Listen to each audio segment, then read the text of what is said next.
You have to accept the fact that the government totally wants to provide surveillance on every part of your life.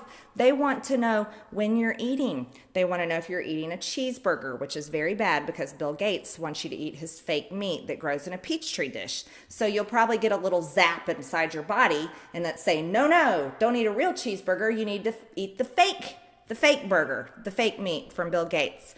They probably also want to know when you go to the bathroom and if your bowel movements are on time or consistent. I mean, what else do these people want to know? Now, I understand that relative to everything else going on, this is not important. That amid the shootings, the attacks on women's reproductive rights, the concerted attempts to undermine democracy, that Marjorie Taylor Greene thinking that fake meat is grown in something called a Peachtree dish is damn near the least important thing you'll hear today.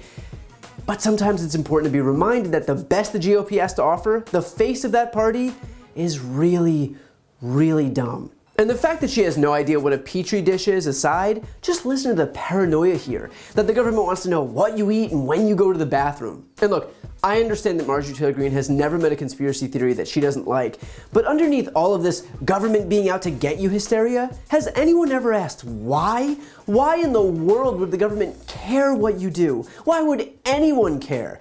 And how many people do you think work for the federal government that they're able to adequately surveil 330 million people?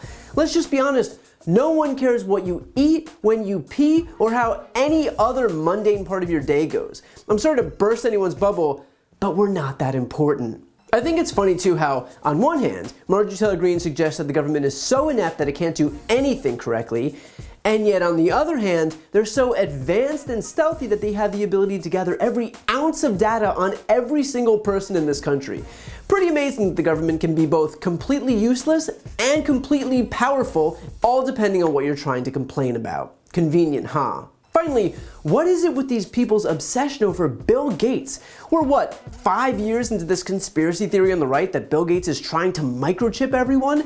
Imagine being Marjorie Taylor Greene and actually thinking that guy needs to waste microchips on American people. Like, for what? To track you? Where are you going that's so important? And if you are that important and you need to be tracked, I know, asinine, but just bear with me on this one, they'll probably do the tracking on your cell phone, which has GPS in it already.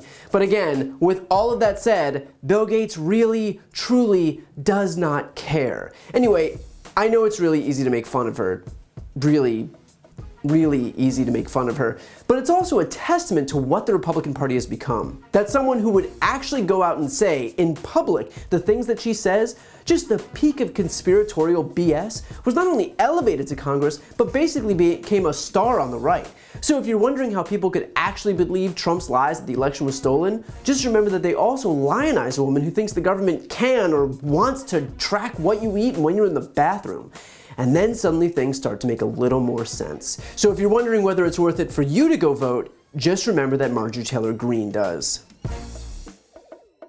To see more videos like this, click the subscribe button right here on this screen. And to support my work beyond that, check out my podcast, No Lie with Brian Tyler Cohen, where I cover the week's most important stories and interview the biggest players in the world of politics, including President Biden, Kamala Harris, Pete Buttigieg, Elizabeth Warren, Katie Porter, and so many more. The link is also right here on this screen. And finally, to take action yourself and sign petitions on the most important issues, go to briantylercohen.com/petition.